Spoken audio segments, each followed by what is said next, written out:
Bismillahir Rahmanir Rahim. Alhamdulillahi Rabbil Alameen. In the name of Allah, the Beneficent, the Merciful, all praise is due to Allah, the Lord of all the worlds. We welcome our friends in South Africa, the United States, and around the world to this week's edition of A Conversation with El-Hajj Mauri Saalakhan. I'm pleased to be your host, coming to you once again through the Salaam media platform out of Johannesburg, South Africa. Salaam Media is an online portal for humanitarian journalism. We don't just report the news. We advise you on what you can do about it. Today's hot topic is titled The Challenges of 2024, Indigenous Muslim Perspectives. And for this conversation, we've got two very special guests and friends. Not just, a brother and sister in Islam, but a friend. Both of them are friends, and I value what they bring to the table in terms of their work, and no doubt today in terms of this conversation. We're going to begin with our sister, ladies first. Akanke Rasheed is a multi-talented professional with a bachelor's degree in film and television and training in graphic design, web design, and voice acting. She is a communications and leadership trainer and a certified wellness coach. She studied TV, film, and anthropology at Georgia State University, and she is the former owner of Always Ascending. Our brother, Imam Joshua Salaam, he is most noted as one of the founding members of Native Deen, but he has other gifts that are connected to his person. He is deeply rooted in the American Muslim community with over 30 years of experience in youth engagement, military service, and community activism. He has served as a counselor, a speaker, a civil rights worker, police officer. I didn't know about that. Imam and community organizer, and currently serves as the Muslim chaplain at Duke University. He serves on the board of Deen TV, Muslim Campus Life, Association of Muslim Chaplains, and, of course, MANA, the Muslim Alliance in North America.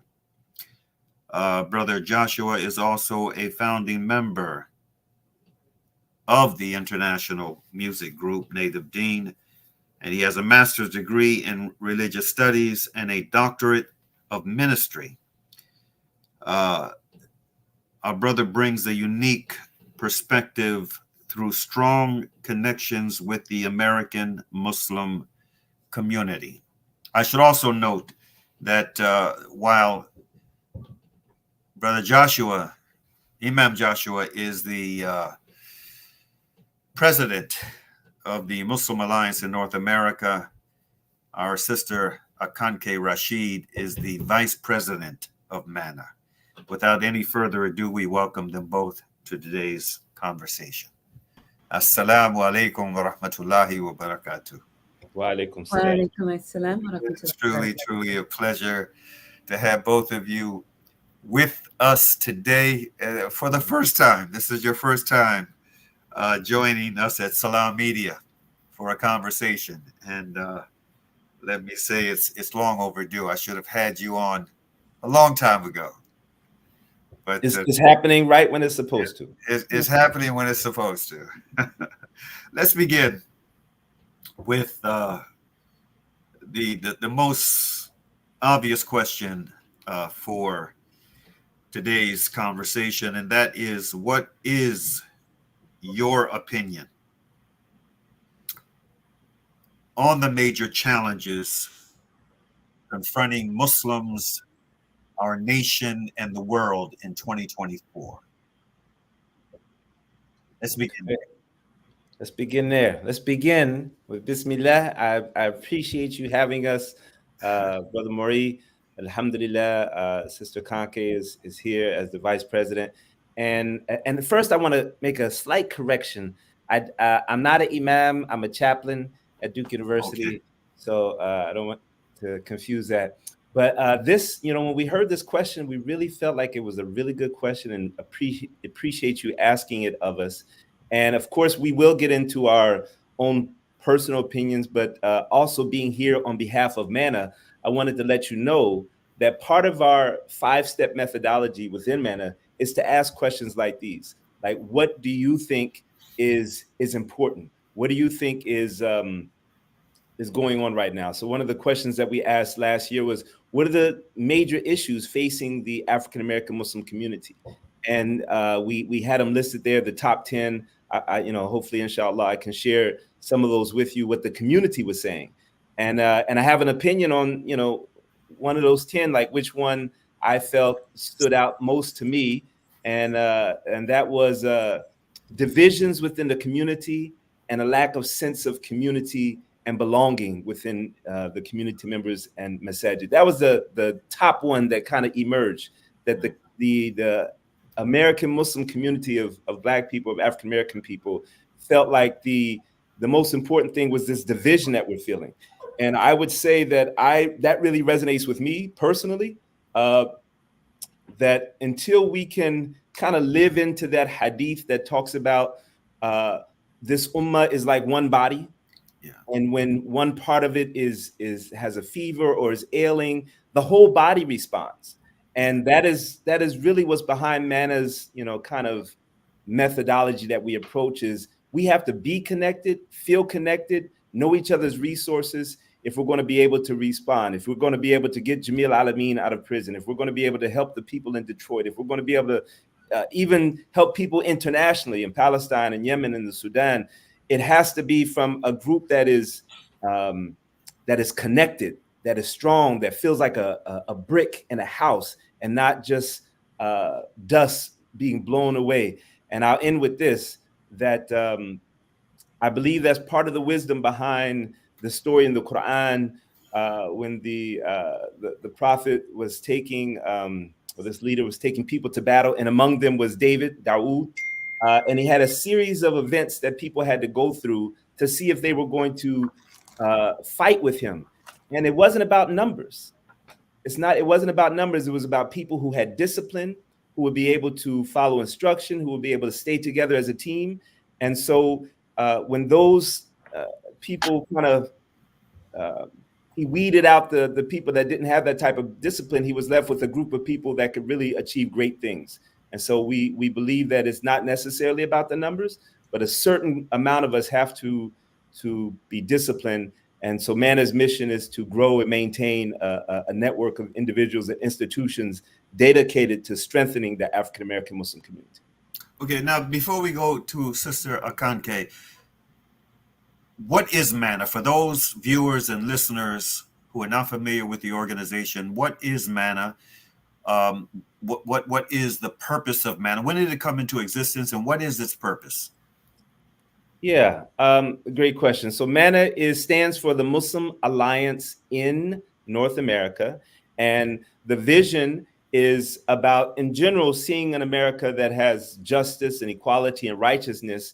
But also the second part of the vision is maintaining this legacy of Islam. So a lot of people don't know about the African-American presence in the Americas long before Christopher Columbus. And of course, so many Muslims that came over who were enslaved, and then a rich tradition since then. And we want to continue that heritage and that legacy as we move forward. And the way that we do that is through our mission, which is, like I said, growing and maintaining a broad-based alliance of Muslims dedicated to strengthening African-American communities and institutions. And the thoughts about MANA started happening in the late 1990s and early 2000s. We had bright minds on it, like Imam Siraj Wahaj, who was the first president. even Imam Hamza Yusuf, Dr. Bagby, Dr. Bagby's wife, Sister, give me the name, Sister Wahida, Sister Wahida, Talib out of New York from the Harlem Masjid, and a lot of great minds, came together to do this. And I think we actually formed as an organization in 2006, and I came on recently about 2-3 years ago. All right, Sister Akanke, let's hear from you. What are your thoughts on that question? Yeah, thank you so much for having us, Brother Mauri. My thoughts on it is really looking at the foundation of our reality as Muslims, and that is our faith. I think whatever issues we face in the Muslim community is undergirded by the relative strength and fortitude of our faith. So I believe that the greatest challenge that we face is really living our deen and actualizing ourselves as Muslims spiritually, that we are grounded in what we are guided to do as Muslims. And we know that Islam is a deen, it's a way of life. So it affects us, at home, in society, in the world. And we have tenets that we stand on. And if we are firmly grounded in our faith, we can strengthen our families. We can be civically engaged in a way that's very powerful.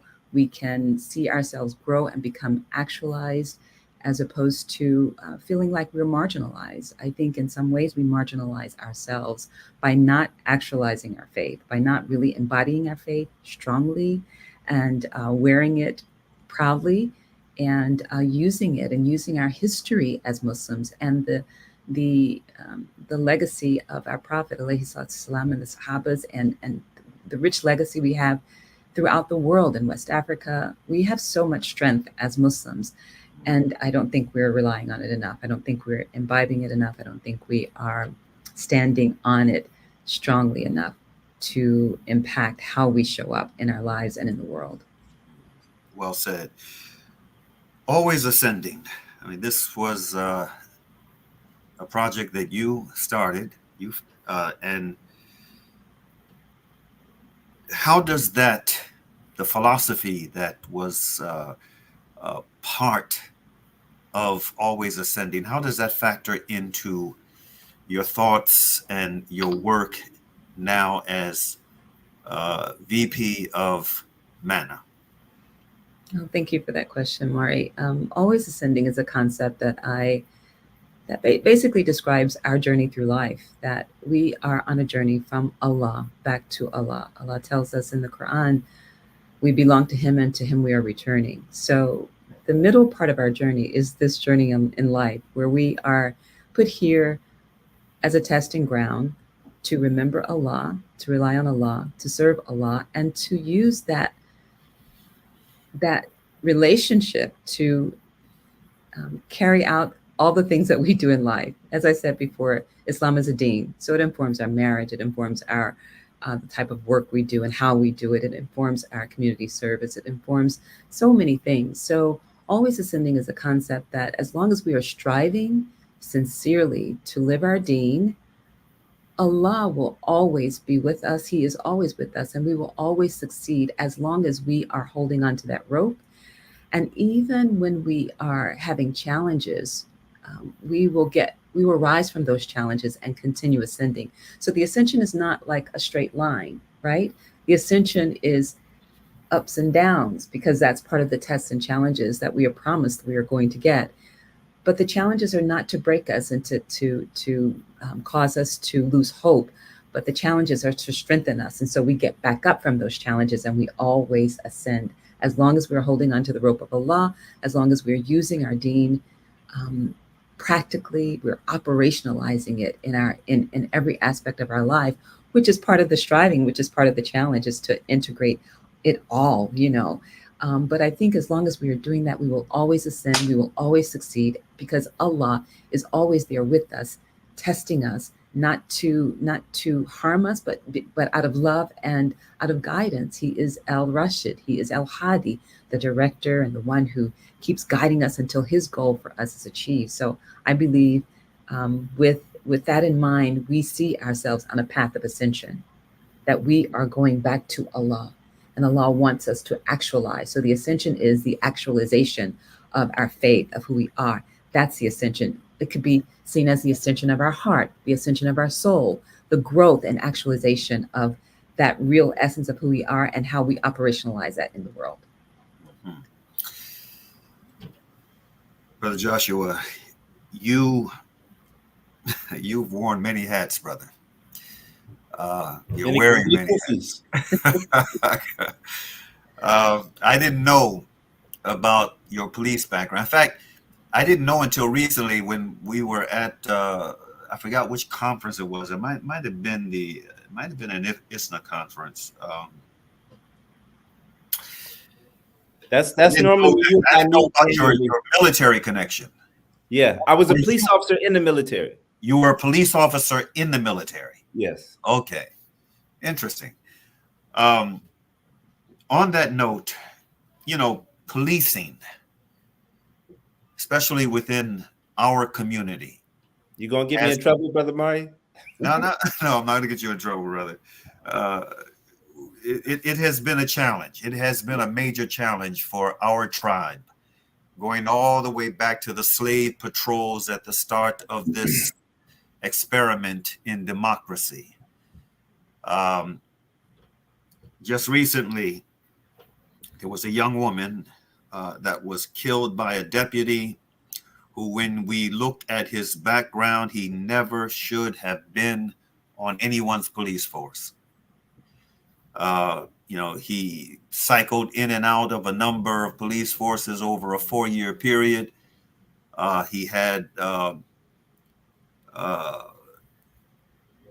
from what I've read just recently, a terrible piece of history with the military. I mean, he should never have been on anyone's police force. But the fact that he was ended up with a young African-American woman after she summoned the police. She summoned them, being killed by this individual that never should have been given a badge and a gun. Now he is facing murder charges. What are your thoughts on this aspect of the challenge that we as a community have been wrestling with for ages?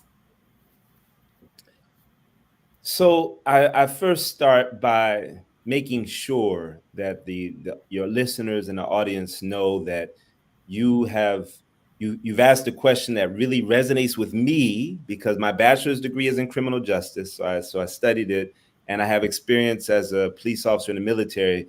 So this is coming from me, and I don't want these feelings and emotions that are coming up in me to be confused with manna, Right.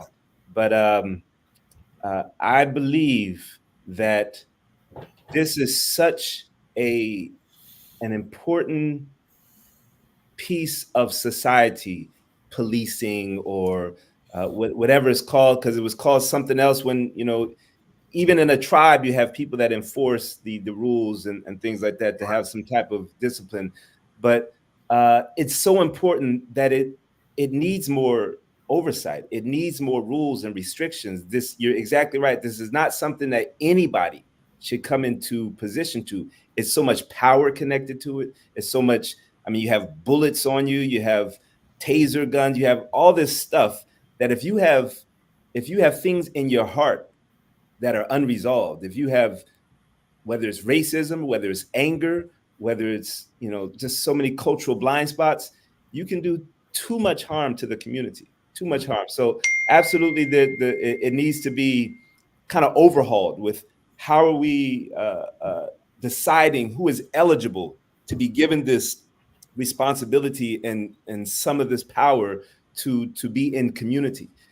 But I will add that I also hope that the collective community also takes that same energy to other things. For instance, teachers are similar. Like, teachers are so important that we shouldn't just let anybody be teaching our children, and they should get paid much more money for what they do, right?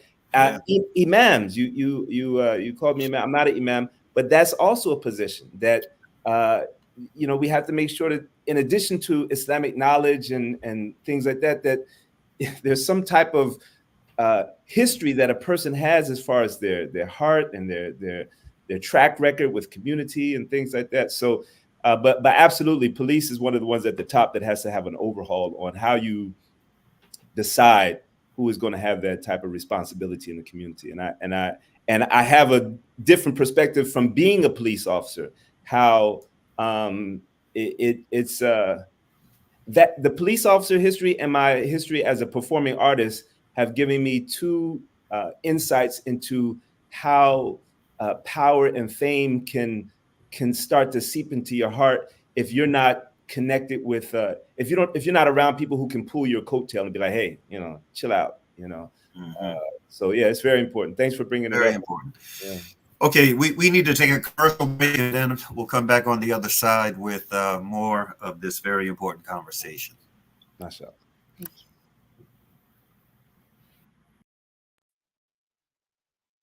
Contact Lenasia Livestock and Poultry for all your sadaqah, akika and kurbani requirements. We offer clean, hygienic abattoir style and refrigeration facilities. Sheep, goats and cows are available at competitive market-related prices, direct to the public. We slaughter, slice and distribute in your behalf, but that's not all. Introducing Meat Masters Halal Butchery, our sister company situated on our farm in Lenasia. Unbeatable prices on lamb, beef and chicken. Lenasia Livestock and Poultry. Livestock is our business. We are Sanha approved. Telephone 011-857-1774. Call now. After the recent attacks on Gaza, many families have been displaced with their homes left destroyed. Through your donations, our teams are on the ground in Gaza, providing support and delivering necessary aid to families affected. The people of Gaza need your help. Give hope. Donate today to Penny Appeal South Africa. www.pennyappeal.org.za 031 1100 573. We are here on the ground with many appeal organizations in Gaza. You South African, of course. You anxious about the future. We've got you covered. Build on your wealth portfolio with Randry Jewelers Gold Coin Exchange. Visit us at 151 Stephen Dlamini Road, Musgrave, Durban, or call us on 031-202-4700 for more information. Randry Jewelers Gold Coin Exchange, your passport to gold investment. Ah, the kitchen, the heart of the home, where memories are made and celebrated. Our go-to place for those freshly stacked pancakes early in the morning or for that late-night snack munchies. We are in there together, cooking, eating, and celebrating life together. Let's keep the kitchen a place that is shared by everyone, where we build stronger bonds and grow together. Sunfoil, Now We Cooking. Visit nowwecooking.co.za for recipes that everyone can help make. Listen to something fresh. Listen to Salaam Media.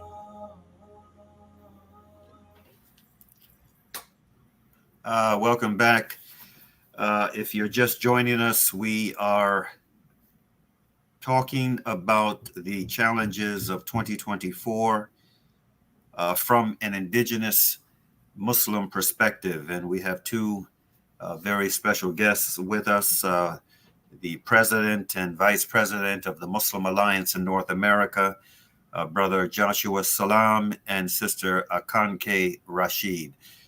Before we move on to the next question, Sister Akanke, would you like to share any thoughts on what we went out before the commercial with, this wrongful death of Sonia Massey, just a young African-American woman who became the latest statistic at the hands of so-called law enforcement officers in the U.S.? Well, I will just say it's another tragedy, and as Joshua was saying, it points to the reality that everybody who is a police officer does not deserve to be a police officer, and that based upon the early evidence of the lies that have already been told by the police officers involved, it's clear that there was an intent, a negative intent, an evil intent, and not an intent to safeguard the well-being of the person who called on them to help her. So I pray that justice will be served. The evidence is so clear, and I pray that our policing system gets an overhaul. It's really important to look at the number of incidences like this. And we know many of the names that we can call of those who have been victims of police brutality and violence and have lost their lives. So this is another tragedy, and I pray that her family will get the justice that they deserve for her being murdered. Indeed. It's interesting. When I started out with my human rights work many years ago, about 4 decades ago, it began with policing. In fact, the very first case was a case of a young African-American male by the name of Terrence Johnson from Prince George's County, Maryland, just 16 years old, when he had, this nightmare visited upon him and his family. And it went on from there. The Johnny Gamage case in Pittsburgh, Pennsylvania, this young African-American, I think he was 31 at the time, businessman who was driving through one of the Pittsburgh suburbs in a late model luxury vehicle, his own. And simply because he was a black male driving through this suburb, he came under suspicion when the police that were in that area spotted him driving this vehicle. What really propelled the case into a national issue was the fact that he was the business manager of one of the star players on the Pittsburgh Steelers team. He was a cousin and also business manager. And he lost his life at the hands of these police, again, officers that certainly the instigators of that confrontation that ended his life based upon a profile that they engaged in. It just never should have happened. They should have never been on the police force. And there are so many police officers in my years of being involved in these cases. The case of Mumia Abu-Jamal. I mean, he's been locked down now for over 4 decades. The case of the Native American Leonard Peltier. I mean, there's just so many cases, so many. And, it comes down to the way that policing has been allowed to be done.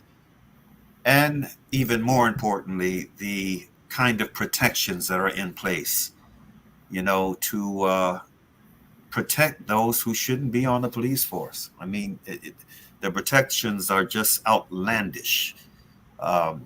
They're supposed to be protecting and serving the community. And instead, we have a very sordid system that has been protected for far too long, at the expense of the people, the communities that they're supposed to serve. And again, I speak about this from very personal perspective of having been involved in many cases. The Abner Louima case in New York City. It's just, I mean, this tortured. I mean, this Haitian immigrant that was tortured by police officers that, again, never should have been given a badge and a gun. The young brother whose name escapes me right now, the African Muslim brother in New York City, who was shot 41 times on the front stoop of his home. His name escapes me at the moment. I can see his face, but his name escapes me. Amadou Diallo. Amadou Diallo, yes, indeed. I mean, there's just so many of these cases. And we have been involved in many of them. in trying to generate as much pressure for change as we possibly can. But there has been, of course, institutionalized and politicized resistance on the other side. I feel like, and surely Allah knows best, but I feel like, there's really a crack, in that oppressive dam. And we may be on the cusp of seeing some long overdue, much needed change. But until then, we've got to just continue to work, continue to put on to apply the pressure as best we possibly can, while reminding, especially our Muslim brothers and sisters who, alhamdulillah, weigh into these issues, to always be conscious of the limits, and so that we can engage and we can push back as effectively as possible, and have, the barakah of Allah subhanahu wa ta'ala at our back, to help us in this struggle. Can I add something there? Yes, please. I also want to say, and I already know this may come across biased since I served in the military and as a police officer, but I would also argue it's a system of oppression, Yes. and the police become a tool used by the system, and the military becomes a tool used by the system. And sometimes people might focus on the tool, and I also want them to focus on the system that comes up with these policies that allows this type of behavior to thrive without going unpunished, even when somebody's unjustly detained. You mentioned people in prison for 4 decades, so many people wrongly accused, and the lawyers and the judges and the system goes along with it and keeps them in there. I remember one case where the judges were guilty of funneling Black people into these private prisons for profit.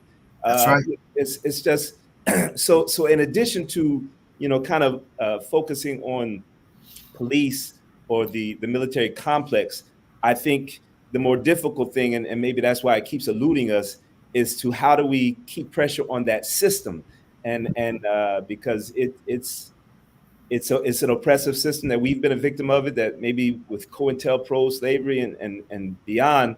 And so I pray that addressing the system will correct the tools and create this just society that we strive for. Mm-hmm. Yes, indeed.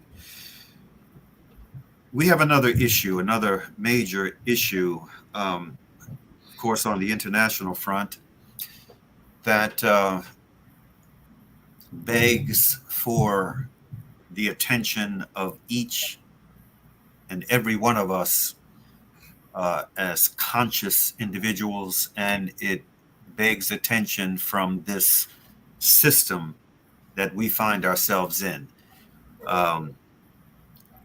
That is, subhanAllah, what is happening right now, this genocide that is raging before the eyes of the world in Gaza, in occupied Philistine. There's a piece of video that I'd like for us to see, and then I'd like for the two of you to weigh in on with your opinion. This was the first, if I'm not mistaken, she may have been the first presidential appointee, administration appointee, who resigned in protest for what is happening in Gaza. And this is a young Jewish lady.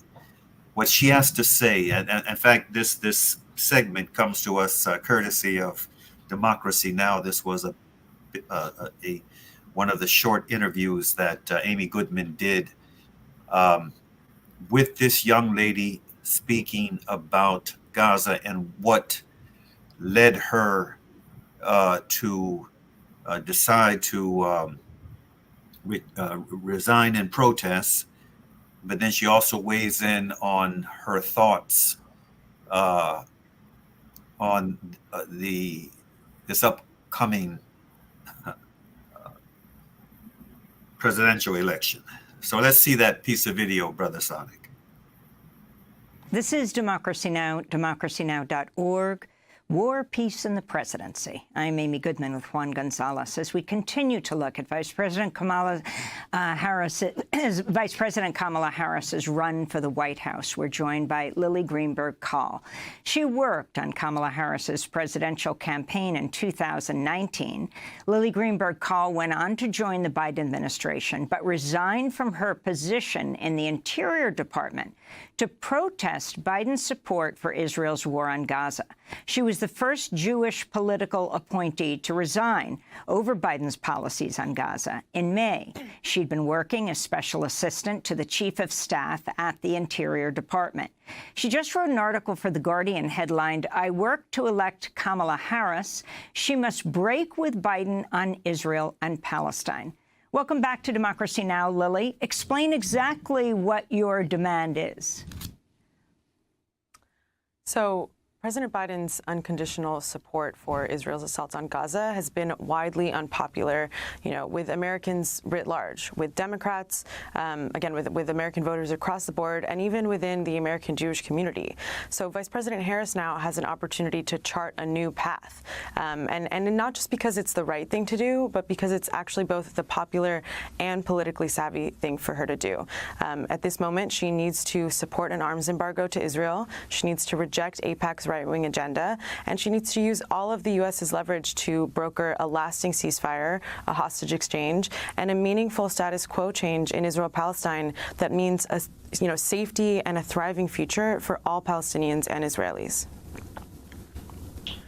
And what is your sense that she would be willing to make that break from Biden policies, especially in the midst of a very shortened presidential campaign? Well, when I was in the administration, actually, I heard reports that she was pushing the president to pursue a more humane policy that complied with international law. She was the first administration official to actually use the word ceasefire, albeit calling for a 6-week one. But there were actually some reports that was an effort by the president's staff to kind of water down her speech in Selma when she first called for a 6-week ceasefire. So, it's really disappointing to think that potentially the president and the president's staff were not only not listening to the majority of the American people and voters, but to his own vice president. I believe that she would be, more amenable to breaking with Biden on Israel and Gaza. And again, I also think she has to, right? Over 700,000 Democrats voted uncommitted in the primary, which was a protest of President Biden's unconditional support for Israel's assault on Gaza. Those voters are really important. They're progressives, they're young people, they're Arab Americans. They're part of the coalition that the vice president needs to win in key swing states like Michigan, Minnesota, and Georgia. And if she wants to actually defeat Donald Trump, she has to not just reject authoritarianism here at home, but also reject it abroad, and that means rejecting the Israeli government.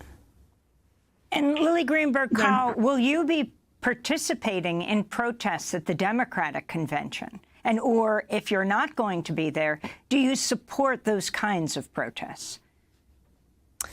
I think voters have the right to hold our electeds and folks seeking elected office accountable.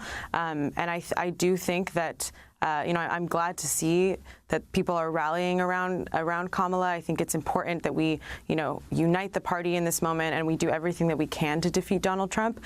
But I also think that this is a moment to hold her accountable. Again, President Biden was weak by the end of his term. He was the party was divided, and he became a political liability for Democrats in large part due to his support for the war in Gaza. And so I think the vice president needs to know that she needs to do something different.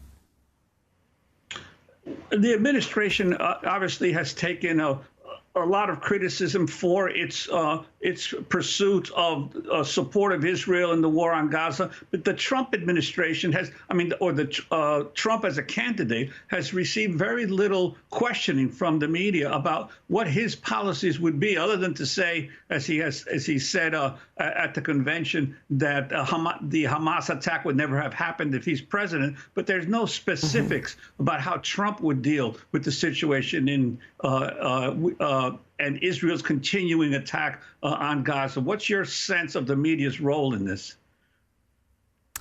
I mean, I think it's very clear that a Trump presidency would be disastrous, a second Trump presidency, not just for Americans, but for Palestinians, for Israelis, for people around the world.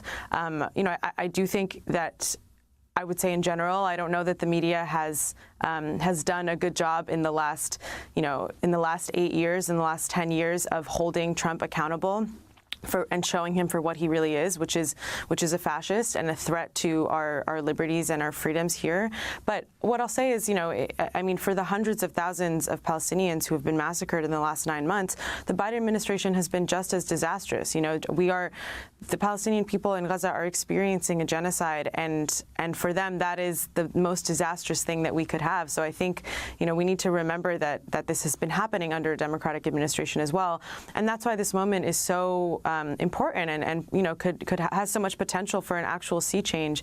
And I hope that the Vice President and her staff are paying attention to what voters want, what the majority of American voters want, majority of Democrats, and even the majority of people in my own community, the American Jewish community, support a cutting off of offensive weapons to Israel and want a ceasefire.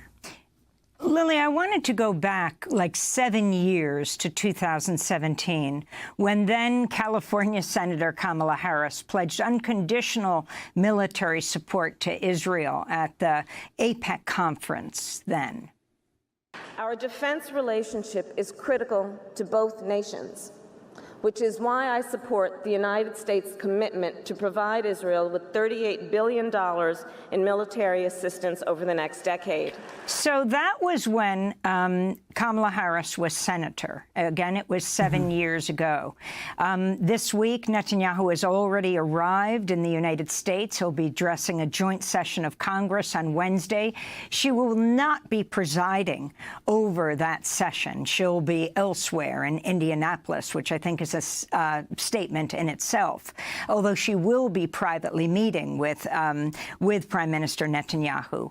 Can you talk about what you understand her trajectory has been, and even in these 10 months of Israel's assault on Gaza, how she has changed? I think, the fact that again, Vice President Harris is not perfect by any means, right? Her record as a prosecutor was harmful. She has continued to maintain ties with AIPAC, as evidence in that speech. And I think those are all things that we need to hold her accountable for. And I think, compared to other people within the administration, she has shown that she's more amenable to a status quo change in U.S.-Israel policy. And she has even just, unfortunately, this is the status of American politics, but she has expressed empathy for and, humanity for Palestinians who are experiencing massacre and forced starvation, and torture. And that in itself, unfortunately, again, it is devastating that is the state of our politics, but that is a break from the status quo. And so I think, this is not an opportunity to let go of the momentum that has built. Also, 2024 and 2017 we are in a very different place now, especially how the American public views what's happening in Israel-Palestine. We have had massive student protests across the country. People are watching through social media a genocide being live streamed, and they're realizing that it's their tax dollars and American weapons being used to kill children, and they're not okay with it. And even within Israel-Palestine, the movement to bring the hostages home, there are hostage families, family members of people still, being held hostage by Hamas in Gaza who came to Washington, D.C., who are here to protest Bibi Netanyahu's speech to Congress. There is something changing right now, and I again, it is imperative that the Vice President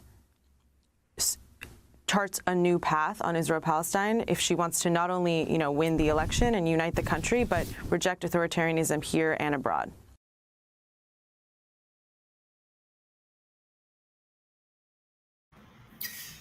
That was a long 9.5-minute clip, but I thought it was very important for this broadcast, this conversation of ours, because we are in one of the most turbulent election seasons that I've certainly seen in my lifetime, and one of the most consequential. Inshallah ta'ala, we're going to take another break, and then on the other side, I want to have your thoughts on, that bit of conversation that just took place between Ms. Greenberg and Amy Goodman, and your thoughts on this upcoming election. Because, what are your thoughts, and what are the thoughts of the constituency that you represent in the Muslim Alliance of North America? Let's take a break now, Brother Sadiq, and come back on the other side. Valley's Motor Spares. We supply motor spares and accessories for all makes and models of motor cars, LDVs, buckies, trucks, and earth-moving equipment. We deliver on time, every time. Please contact us via WhatsApp on 014-592-0925 or call 014-592-0925 or visit 28 Zenderling Street, Rustenburg. Remember the name, Valley's Motor Spares. Our brothers and sisters in Palestine are enduring unimaginable hardships. Ashraful Aid teams are on the ground, delivering crucial aid to those in need. But we can't do it alone. Palestine is suffering and they need your help. Your support can make a world of difference. Visit www.ashrafulaid.org today and donate to bring hope, relief, and healing to those who are in need. Kids these days are smart, and when you're competing for their attention against their smartphones, you need to make smart choices, like using Sunfoil triple refined pure sunflower oil in every meal you make. It's naturally cholesterol-free and approved by the Heart and Stroke Foundation as part of a balanced eating plan. So whether you're cooking, frying, or baking, you get the great tasting results that'll get their attention faster than the latest app. And if that doesn't work, change the Wi-Fi password. Sunfoil. Now we're cooking. Listen to something fresh. Listen to Salaam Media. Okay, welcome back. Again, we're dealing with the challenges of 2024, Indigenous Muslim perspectives, and our guests for today's broadcast are Brother Joshua Salaam and Sister Akanke Rasheed. Just before the commercial break, we saw this bit of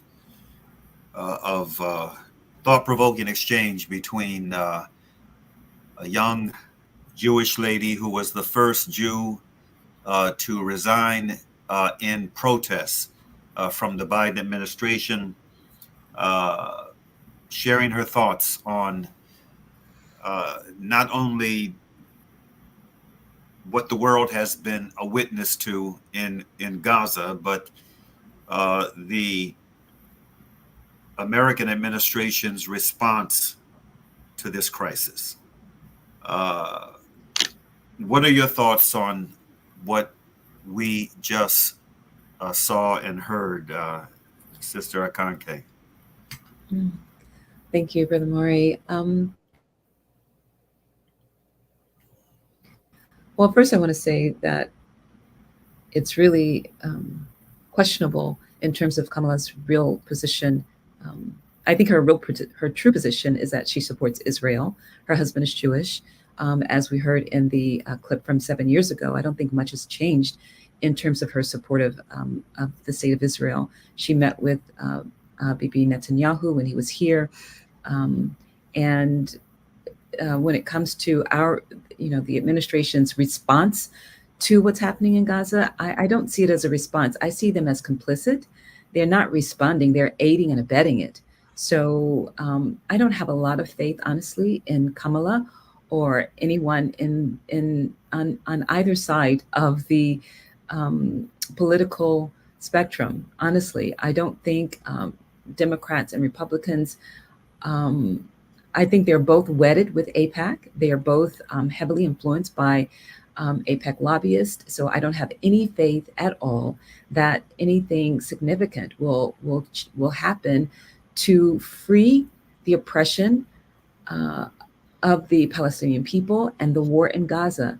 I mean, both parties invited a war criminal who has a warrant out for his arrest and gave him an opportunity to give a speech in the chambers. I mean, that it was just ridiculous. And it's an affront to our, it's just an affront to democracy. We pretend to be a democracy, but we really are not. I mean, how could he come here, be invited, and number one, and then not be arrested? I mean, it's just, I don't have any faith in it. So my response is that I really think that we need to look beyond 2024 because unfortunately, I believe the cards are already set up for what will be in 2024. I believe that we need to start looking beyond 2024 to 2028 and start building a movement that will uproot this status quo of a system that either you're either Democrat or Republican when neither one of them really truly serves the true moral principles of justice, and they are both invested in having wars. That's what I believe. So I don't have any faith in Kamala or anyone on that side. That's my opinion, and I don't know what our constituents think. And in fact, I can safely say that African American Muslims, Indigenous Muslims in the U.S. are not a monolith. So there's a wide range of opinions. In fact, we're having an event that's coming up on August 2nd that we are partnering with the Black Muslim Leadership Council, where we're talking about what's at stake in the 2024 election. So I invite people to sign up for that. They can go to our website at manajustice.org and click on the events tab, and they'll see the event there. And sign up. It's free, and we're going to be talking about this very thing because it is important. And I know that there are some Black Muslims who support Biden and Kamala, and some who support Trump. I don't know. I just know what I know, and I have to be able to vote based upon my moral principles. And both parties are Zionists, and they both support the state of Israel. Mm-hmm. Brother Joshua, your reaction, your thoughts. Well, first, I think it's important to remind everybody that MANA itself, we operate as a 501c3. We don't push people towards one candidate, away from another candidate. That's not what we do as an organization. What I think we want to do is make sure that the community is informed. And that's why, the event that Akanke just mentioned on August 2nd, we invite everybody to come out to that and listen to 4 Muslims, very familiar with politics and the history, debate and talk about what their feelings are about what's at stake in this election, just to help inform the community. And I also want to say from a spiritual perspective that we should strategize, we should evaluate and, look at people's track record and see, what they may do or may not do. But know 2 things. One, Allah is the best of planners. So we plan, but know that Allah is the best of planners. And also know that historically, some of the worst people have changed. And so we should also ask Allah to change people. If whoever's elected, whether it's A through Z, we will have our plan. We have to be strong as a community. We can't be focused so much on what they're going to do. What are we going to do? What are we going to do no matter who's in office? How can we organize? How can we become stronger? How can we become more connected and more networked as a community and be more connected with Allah so that, inshallah, we can be guided in our own actions. But I think we have so much work to do, and I'll come full circle. The number one thing that the community said when we asked them was division. They feel like an issue is this division in the Muslim community. So as they say on the airlines, you have to put your own mask on first. So if we put our mask on, strengthen ourselves, then hopefully we can be a force for positive change, no matter who's in the White House, no matter who's on city council, no matter who's putting power above us. We know that Allah, all power is with Allah, and all guidance is with Allah. And so we want to tap into that as well. Yes. What both of you had to say is quite important, and I appreciate it. I'm hoping that the upcoming conference that is going to be taking place, my hope is that those who are most involved in setting the agenda will really engage in some very serious strategic thinking, some strategic planning, because this is what's needed. Yes, our faith, our trust is in Allah subhanahu wa ta'ala. As Muslims, our faith and our trust is in Allah. Along with that is the reminder from our beloved Prophet, peace be upon him, to tie our camel and to have trust in Allah, to do what is within our power to secure our interests, to advance our purpose. And in order to be able to do that, especially in a world where expediency is what is emphasized more than anything else. I mean, as they say in today's politics, there are no permanent friends or enemies, only interests. And within a secular, hyper-secular oriented system like this, where there is no sense of accountability to anything, above and beyond the self, we as Muslims operating within this system, living and struggling within this system, we have to be very, very conscious of the need to engage in strategic thinking. And as you said, Brother Joshua, just also recognize the fact that people can change.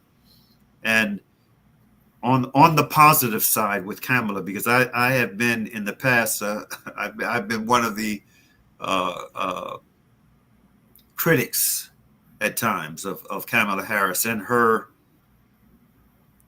and part of her background, not all of it, but part of her background as a prosecutor, as a district attorney. Some of the decisions she made, some of the ways that she weighed into certain cases, according to what has been told, what has been said. But people can change. I mean, we saw that bit of footage of her from APEC in 2017 when she was a senator. But what has been encouraging lately for me when it comes to Harris is the fact that she, number one, she broke protocol. And this was a major breaking with protocol in deciding to not be present in the U.S. Congress when Netanyahu came and spoke. And she was strongly criticized for that, mainly by Republicans. But there were even a couple of Democrats that also criticized her because she broke major protocol by not being present. But then when she met with Netanyahu, after she met with him, and she had whatever the discussions they had in private, she said in the press conference that, what was happening in Gaza was something that had to change. We can't look the other way. We can't pretend that we're not seeing what we're seeing. And this is something that has to change. I mean, that kind of firm articulation, is something that is quite different. And I'm hoping that it is something that opens the door to change. On this note, let me also say this, because it's very important. We have Muslims. Brother and sister. We have Muslims in our community, some of them very prominent Muslims, who have been normalizers with Zionist Israel for years. They have been normalizers. And I remember, I'll never forget, just a few days after October 7th, which didn't take place in a vacuum. I mean, it didn't take place in a vacuum. This latest round of what we see has been going on for 76 years. I mean, this is not something that just took place in a vacuum. But right after October 7th, within days of it, there were, quote unquote, students of knowledge associated with a very prominent American Muslim leader who were in social media challenging other Muslims. Do you condemn Hamas? Do you condemn Hamas? SubhanAllah. And again, it was a reflection. Of course, I pushed back when it came my way. I pushed back very vigorously, and used by the grace and mercy of Allah, my knowledge, not just of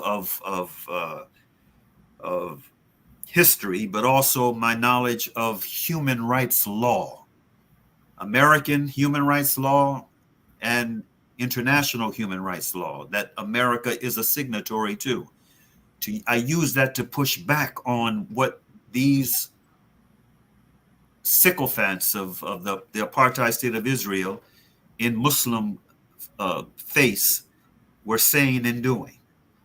But this is the reality. We have had normalizers for the longest time within our own community, sometimes in the name of interfaith relations and interfaith dialogue.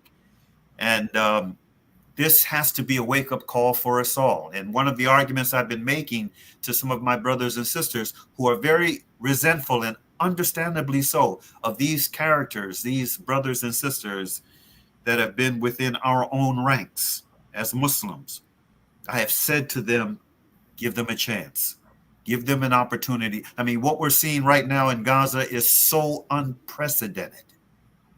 It is so unprecedented. And the response to it globally, not just in the United States, but globally, is so unprecedented that it has to touch the heart and the conscience of people who have a relatively clean heart and a relatively healthy conscience. It has to awaken them. And so we give our brothers and sisters who in the past up until now have been some of the Muslim face normalizers. We give politicians like Kamala Harris, who looks to be on the poised to become the next president of the United States, hopefully. In my opinion, this is me speaking. I too, my organization is a 501c3, so I'm speaking for myself as an individual. My hope is that Donald Trump, who hates to be defeated by anyone, ends up being defeated by a biracial woman. That would I couldn't think of anything that would be more pleasing to me than that. But on a more serious front, I do hope that what we're seeing lately from Kamala Harris, I hope that it is. I believe that it is real. I hope that it is real, and that she'll stick to her guns when she gets pressure from the other side. To do what politicians have done up until now from both parties, but today especially from the Republican Party, when it comes to the apartheid state of Israel. On that note, let me stop and just invite a closing thought, because we're at the end of the broadcast. I didn't mean to go on that long on a tangent. Let me give both of you a minute to just a closing thought from both of you, inshallah. We'll save the best for last, so I'll let Akanke go after me, and I'll just say that I do think that people need to put more confidence in community. They say democracy is not a spectator sport, and I think myself, say myself first, and others kind of get into the habit of you put hope in somebody and see what happens. But I think that the focus is on internal community development, community organizing, strengthening our leverage and our resources, so that even if somebody had a great track record and goes into power and then decides to change their mind for bad, how will you hold them accountable? How How will you correct that behavior? And then if somebody has a bad track record and ends up in power and authority over you, how do you hold them accountable? How do you get them to change their ways and their behaviors? So all of that, I don't think is possible outside of miracles that Allah bestows on us from time to time. But we have to tie our camel. We have to tie our community. We have to become stronger within so that we are less concerned about who's in charge and more concerned about, are we sticking together? Are we communicating? Are we connected so that we can influence, people who are put in powers above us, and that we can help to choose and put people who are righteous and who have excellent track records and who have proven that they're honest and trustworthy. Democrat, Republican, independent doesn't mean anything. It's about the character. Show us your character, and that's who we want to put in positions of power. So I just end with how it began, is that we want to focus on community development and focus on strengthening African American communities and institutions. Sister Akanke, you have the last word, inshallah. Bismillah ar-Rahman ar-Rahim. I think it's important for us to understand that a big part of politics is theatrics. So I look at what people do and not what they say. They change what they say, but they're consistent most often in what they do and how they show up. So it remains to be seen what any of these candidates will do.